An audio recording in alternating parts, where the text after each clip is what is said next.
Welcome to the Heart-Led Business Show, where compassion meets commerce and leaders lead with love. Join your host, Tom Jackobs, as he delves into the insightful conversations with visionary business leaders who defy the status quo, putting humanity first and profit second. From heartfelt strategies to inspiring stories, this podcast is your compass in the world of conscious capitalism. So buckle up and let your heart guide your business journey. Welcome back to the Heart-Led Business Show. Today, we're diving into the dynamic world of Ryan Golec, a powerhouse personal trainer and strength coach who's been sculpting bodies and hearts in Reno, Nevada for over 25 years. From transforming his own journey as a high school teen into a thriving business, Ryan is on a mission to help clients move better and live pain-free, all while mentoring the next generation of trainers. Plus, he's a passionate advocate for our four-legged friends, and we can see one right there to do it if you're watching on YouTube. So get ready as we explore Ryan's heart-driven approach to fitness and entrepreneurship. Ryan, welcome to the show. Hey, thanks, Tom. Appreciate you having me. I'm really excited to chat with you because I obviously came out of the fitness industry myself, and I always love to connect with other fitness folks. But I'm really intrigued by how you are mentoring the next generation of personal trainers. So I think that's going to be a really good part of the conversation and how you balance that and making a profit. So, but of course, the first question I always like to ask is, what's your definition of a heart-led business? I think the important thing we have to address especially in the customer service world, is if we're not looking at the individuals we're working with, then we're doing a disservice to whatever our product is. And in the fitness world, it's very easy to get caught up, and I especially still fall victim to this, where I get caught up so much in what I'm presenting as a product as fitness. Someone's here, they're paying me for the strength, they're paying me for the programming. And the more I do this, you would think I would get smarter, but I don't, because I see these people come in and they need to connect. They need to vent. They need to be heard. Sometimes they need advice. And a lot of it is not fitness related. And as much as my goal is to create a product where someone moves better, feels better, lives better, that's interconnected through our entire neurologic system. And for us to not address somebody personally through compassion and love and understanding, then we're only looking at half of the picture of what wellness is. So when I look at the definition of that, I need to see that you care about the individual by more than just what your product is. And within the scope of that, now you have a business that people want to come back to. Because no matter how much someone dislikes a workout or dislikes that environment, they're going to return if they feel like it's a safe space for them, if it's a space where they can unload some of the stress and the traumas of what's going on in their life, just even if it's for an hour. So that's really how I see a heart-led business in my world being done. Yeah. Now, I love that definition as well, because it's so applicable, especially in personal training and health and wellness. I see it all the time working with a lot of the cash pay doctors that I work with now. And the patients, when they come see them, and they actually get seen and heard for more than 5 minutes in an exam room, it's shocking to a lot of patients that, this doctor would spend an hour going through their labs or whatever it is that they're doing. And that's what people want. And I think that's a great definition. And definitely in personal training as well, you need to be half psychotherapist and half personal trainer at the same time. Exactly. Yeah. So tell us, how did you get into your personal training business? So I was young. I was always kind of on the smaller side when I was in school. And my first exposure to strength was when I was in 9th grade. And I had been in the band for a long time. And it wasn't really a passion of mine. And I wasn't really that good anyway. And our zero period was either banned, or if I wanted to do weights, that was when it was offered. And although I disappointed my band leader when I told him I was giving up the trombone because I wanted to go get stronger, it was an important transition for me. And I went into the first day of this strength training class, and it was primarily athletes. There's a lot of football players, basketball players, and I was significantly smaller than everybody there. And I was kind of taken under the wing of the strength coach at the time, who was, I say strength coach, it was the PE coach that, was in there. But Right. either way, it was a very basic, rudimentary setup. But it was good for me because I didn't fit with a lot of the groups that were in there. Everybody was kind of matched up by strength or size. And so the first year I was in there was really encouraging and confidence building because I was directly fed the coaching and the connection with the coach, because I was the only person that could be there and spot me or make it easier for the transitions. And Wow. relative to the size I was, I got a lot stronger in that first year. And the second year, I grew a little bit and I had gotten a little stronger. So I started to fit in with a couple of the different groups. And then it was a different experience. Then it was kind of the social aspect and the little bit of competitiveness and a little bit of banter that went along with that gym scene. But it made a key point in my mind that how strength I should say this, Tom. At the time, I can't say that it made this key point. As I look back, I go, oh, at the time I was like, I'm just getting strong and I'm hanging out with friends and doing this. But when I look back at it now, I realize that there's a big piece of camaraderie and understanding that goes along with that in scene. And as childish and as boyish as it looks from the outside, when you're looking at that demographic, it really does have a connection to this strength that you build amongst other people. When I looked at that from a future me looking back, I realized that that was the big turning point for me as I continued my strength journey, because if I would have just had a solo experience there, I wouldn't have really understood what it was to go to the gym with somebody or have a training partner or know what that really meant to anybody. Yeah. So as I continued into college and occasionally worked out by myself or worked out with friends and just stayed along that line, I got my first fitness training certification. I was a kinesiology major. Huh. I had intentions to go to physical therapy school, and that was still my path even when I got my fitness certification. Came out of school, started working at a local hospital in their outpatient clinic for physical therapy as an assistant, building experience, was going to apply. At the time, it was very competitive, difficult to get into PT school, and even harder to get a job when you got out. Now, you get out of school and there's 15 job offers. There's so much need for physical therapy now. Yeah. So as I did that, what I really got turned away from was the bureaucracy of the hospital setting and the insurances. And there was this piece of me that knew that this was an afterthought. The physical therapy, these were things that were happening after the fact. I'm already injured. I've already had surgery. I've already done this. And I wanted to know if there was a place for me where I could work towards the preventative side of this. So although I was young and all of my programming still looked very bodybuilderish, my intentions had always been on this: improve movement, reduce pain, empower people to kind of get their lives back. So naturally, my demographic tended to cater older as I started to build my business. But I stepped away from the physical therapy idea, put myself fully into personal training, and it took me a while to build up a steady clientele to where I was busy, but I was able to build that over the next few years. And as I've adapted my style and look back and say, I wouldn't have done this with a handful of people now.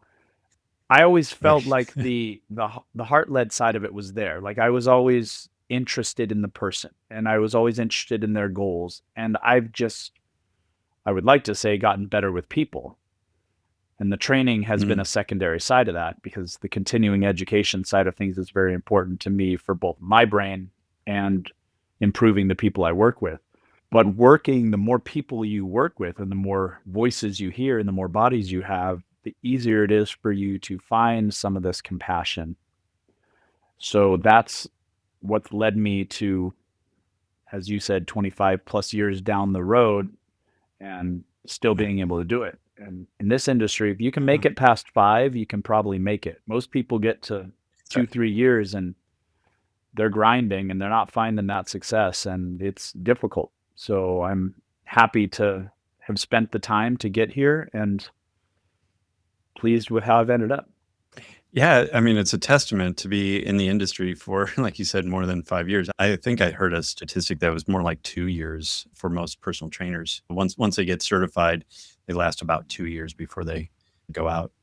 But when you started, you didn't work for another, like a big box gym or anything like that. You just went from being a PTA to then training people were you renting space, or how did the business kind of form? I did the traditional path, which if I recommend it to anybody else, that's the best way to go. I was working actually at the physical therapy clinic, and in the evenings I started working at a gym that's now gone, but it was Lake Ridge Tennis Club at the time.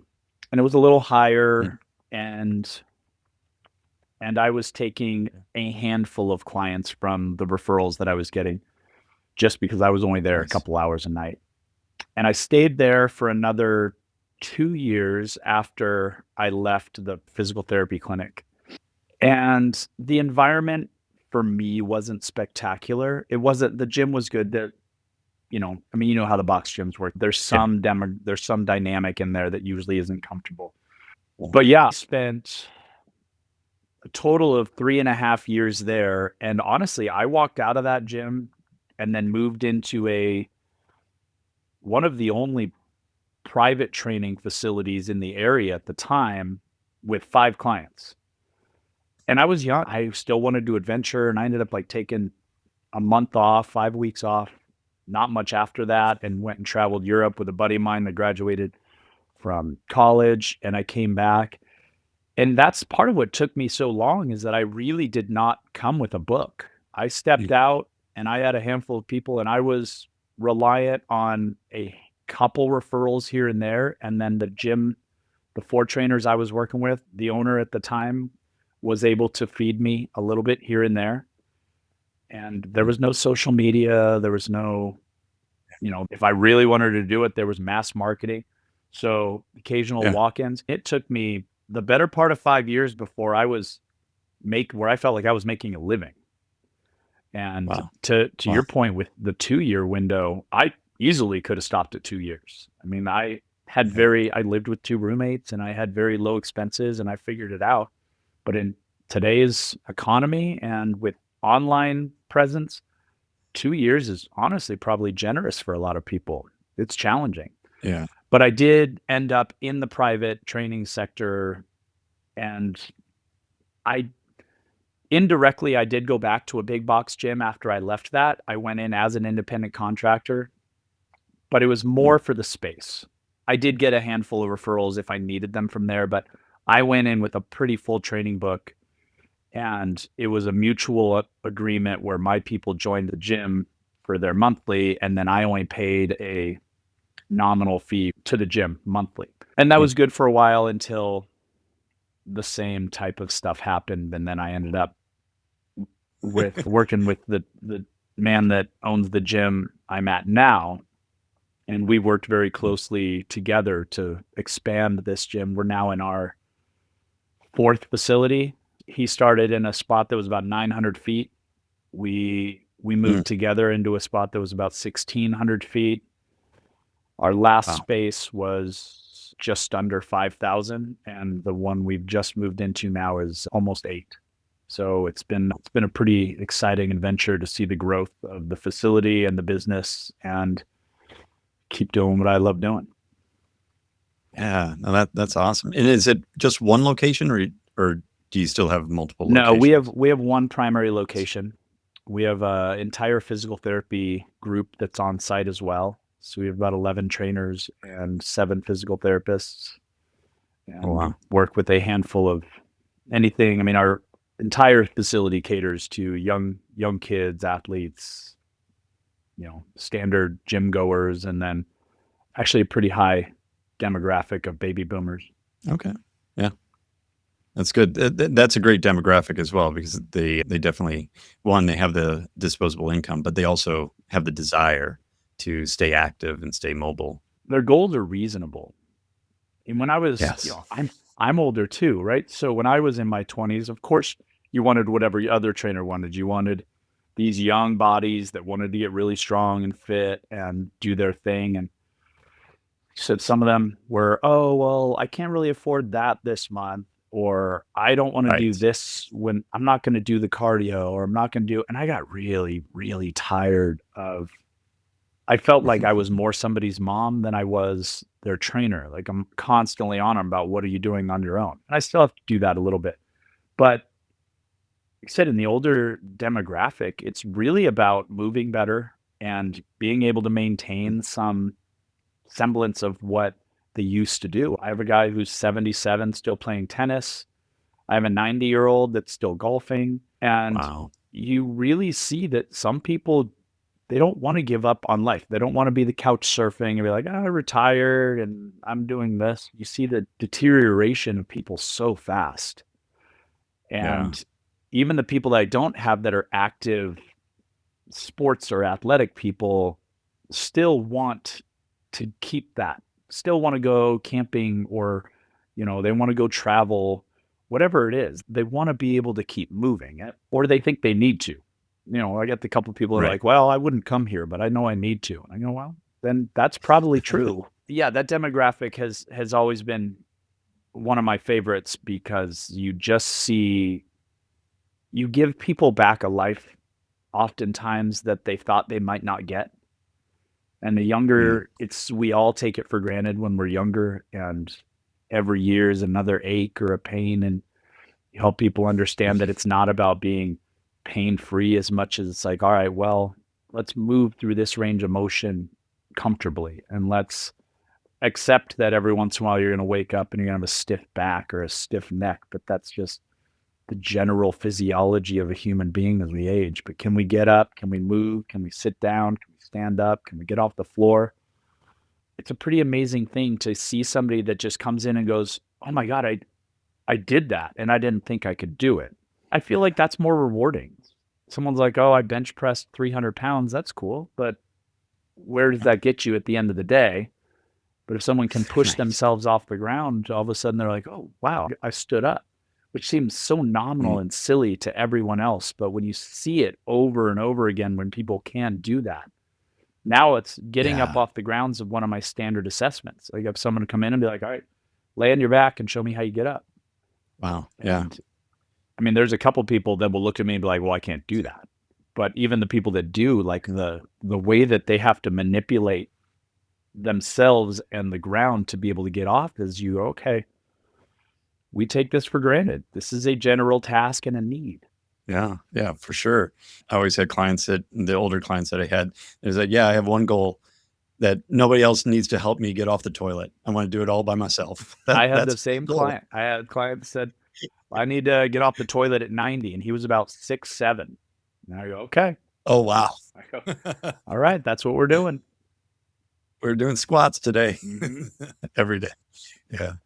So let's shift gears a little bit into the business side. So how do you balance making a profit in the business and still being heart-led?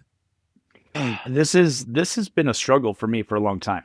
I appreciate loyalty, as I think anybody Yeah. should in this type of business, because I look at personal training and massage and, I don't know, maybe acupuncture, even doctors, even your concierge doctors or your concierge level physical therapists. Like, you're relying on people to consistently come to you for a long time to maintain your business. And I appreciated that for a long time. But the truth is, if you look at in 25 years, what something cost 25 years ago and what it costs now, is a pretty big skewed line. And my people that I've had, and I have a lot of long-term people. I have 10 to 15 people that I've had 10 years plus. I have one client I've had for 22 years. That's amazing. Of those people, up until about 2 years ago, I had raised their rate one time. And then I started seeing the skewed line between what people were, the rate I was having people come in at, like if they started today, and where I had these Yeah. other people. And my biggest fear was to lose the people that were consistent, because I looked at my business and said, I'm reliant on them. Like someone comes in and trains with me for 6 months at the new rate and they're like, oh, I can't, or it's not worth it, or whatever it is. I lose that person. The person I've had forever has been there and will stay. But I've had to have that conversation with myself several times before I eventually did raise it. I go, if people are loyal and they appreciate you, they're going to appreciate you at what your value should be. And my value Correct. needs to be at what my lifestyle needs to sustain in today's economy. Mhm. So I made a pretty nominal bump the first time. That was about 2 years ago. And then this year I also made a little bump. And for the most part, I don't get a lot of kickback. I have a couple very frugal people. They're like, well, and I just try to have the conversation if I need to, where I say, listen, what does it cost you to get a banana today versus what it cost you to get a banana 4 years ago? I said, it's not about me trying to gouge the people that I'm with. It's about me trying to make my business match exactly what everything else is going.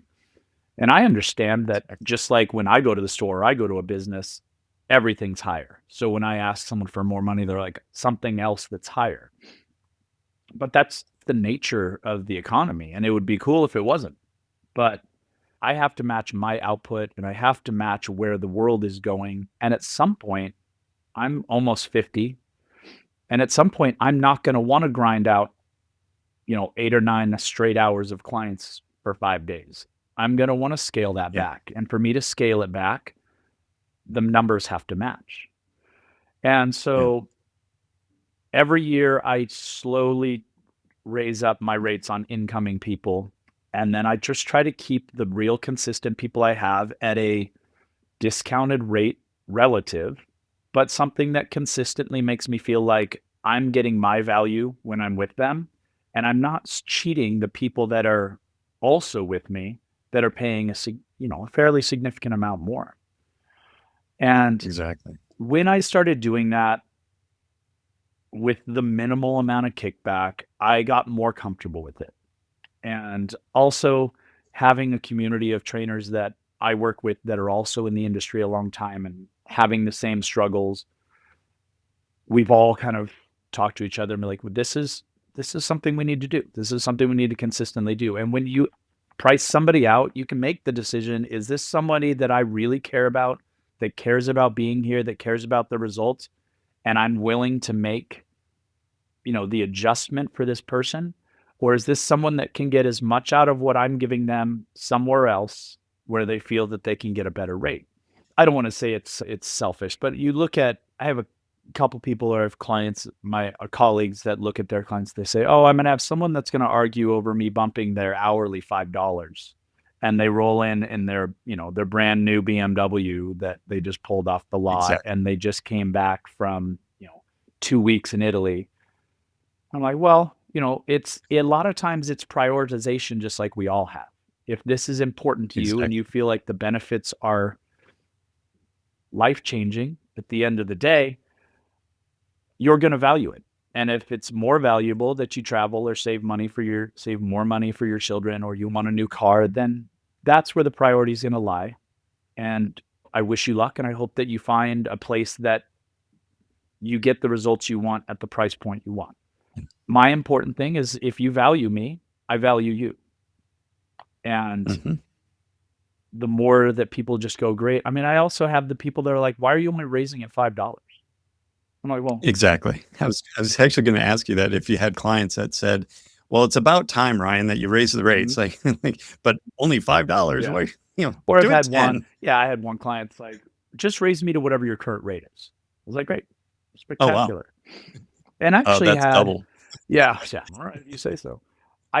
This was probably 10 plus years ago. I had a former golf pro that I was working with, and he was the first person to look at me and go, I'm not going to pay you this. He goes, I'm going to pay you. Like, I think at the time, my private rate was $60 an hour.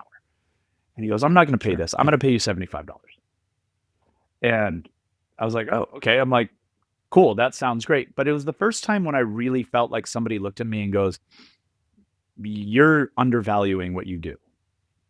And if you Yeah. don't feel in the business world, if you don't feel like you have value or a certain value, then it's gonna bleed out to the person you're working with. They're gonna look at you and be like, well, that's what he's charging me, so that's the service I'm getting. And when you talked Yeah. about mentoring, and I have some of these, a lot of them are coming in maybe in a potential employment in the facility we're in, but when I talk to people, there's a weird disconnect in the youth of this market today where they really come in with zero experience with this over visioned idea of what their value is. And I had a young guy who had got a 3-day training certification and hadn't trained one person. He was 22. He goes, well, I'm not going to really start before 8 or 9. I like to sleep and get rest and get started in the morning. I think I have to charge about 125 an hour. And I go, okay, there are people out there charging that. I said, why? What are you bringing to the table at $125 an hour? And if you can't give me an answer, then you can't charge $125 an hour, even if you fake it, because you're not there. And therein is the disconnect to the heart-led side, right? I'm just charging a big amount of money because I think that's what I need to be charging, or even what you're providing them. Like if I've got tens and 20 thousands of dollars into different continuing ed things throughout my career, and I did my master's later in life, and I've done mentorships and long certifications. I've done everything to try to bring whatever I can to improve the people that I work with. And to say that I can walk out the gate and be like, well, this is my rate, it feels disconnected to me. I want to know that that person knows they're getting the value. And so Of course. when you look at it, when someone looks at me and says, that's awesome, I'm happy to pay it. That Yeah. makes me feel like I'm in the right spot. When I have someone else that goes, yeah, I don't know, I go, I totally understand. I'm not offended if you Mm. need to leave, but I'm not going to make you a special rate because you don't know if it's worth the value, because I want you to see the value in it. Yeah. Yeah. And that's the whole crux of any business, and especially heart-led businesses, where I think a lot of business owners struggle with showing the value and, touting their own horn, so to speak, in terms of promoting themselves, in terms of they deserve that amount of that rate that they want to charge, and they undervalue themselves too much because they don't really look at the value that they're providing to their ultimate client. It's an interesting dynamic for sure. In our economy, there isn't a standard, right? Like with Right. medical care, there's a standard. Either it's dictated by what insurance payouts are. So when you're talking about concierge doctors that you work with, they're Yeah. they're charging a certain amount because that's what other people are charging or relative in that window. Massage, when you're looking around town, there's going to be a skewed amount. But if you have, your Rolfing style body workers or people that have a very specific style, there's a rate. And Yep. the fitness world is so skewed by what the product is that it's really hard to know. You can see it a little bit by region, but if I have a really experienced one-on-one trainer that's going to charge X, and then the box gym is charging Y, and then the group instructors are charging, Z, and those numbers look so different that when someone doesn't know any better, they're going to walk in and be like, oh my gosh, no. And the other part of it too is to take yourself out of the equation, because I'm not coming from a financial background of whatever you're charging, I'm paying. Like I look and go, if I was paying for it, what could I reasonably afford? What would the value be to me? And I have to take myself out of that equation because I'm not. I charge myself zero to train myself.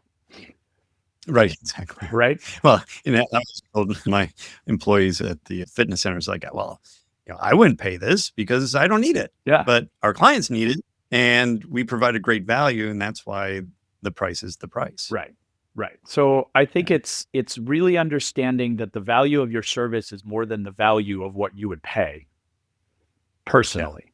But Yes. when you're looking at who you're working with, there is always going to be an exception of someone that's like, this person really needs what I'm providing, and I would like to help them out. Like, that's an understandable thing. But if you're just sitting there going, I can't charge that much, I'm going to lose people, that's an undervalue of who you are. So I'm happy to Exactly. put myself into scenarios where I'm going to help somebody out if they need it, if I really think that they value what I'm doing and they're getting a lot out of it. But when it Absolutely. comes down to it, the business still has to be the business. And I need to provide something that when I go home, I'm paying my bills, I'm taking care of my family, I'm taking care of my needs, and I'm giving myself an opportunity to not have to do this until I'm 90 years old. Exactly. Yeah. So such good advice. And I know a lot of heart-led business owners, whether they're in the personal training space or the medical space, really do struggle with that value. So thank you so much for sharing that piece with the audience. How can people learn more about you and your facility and the training that you do? You can find me on Instagram, which I am not a spectacular poster, but I've got a handful of content on there, and that is Movement, Movement, Mechanx, Mechnx,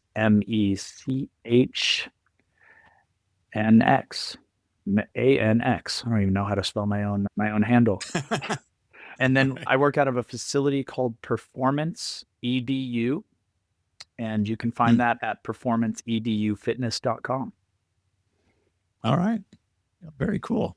Well, Ryan, thank you so much for coming on the show today and sharing your wisdom and your 25 years in the fitness industry. That's really quite the accomplishment. So congrats on that as well. And thank you for sharing your wisdom with us. All right. Thanks, Tom. Hey, I've had a great time. I appreciate it. Yeah, no worries. And thank you, listeners, for listening to the show or watching the show today. We really do appreciate it. So make sure you're checking out everything that Ryan is doing. We're going to put all those links down in the show notes. So make sure you're checking that out. And also, while you're down there, if you could share the show with a friend or a family member that could use this advice today, that would certainly help spread the word that heart-led businesses can make a profit and still be heart-led. So until next time, lead with your heart. You've been listening to the Heart-Led Business Show, hosted by Tom Jackobs. Join us next time for another inspiring journey into the heart of business.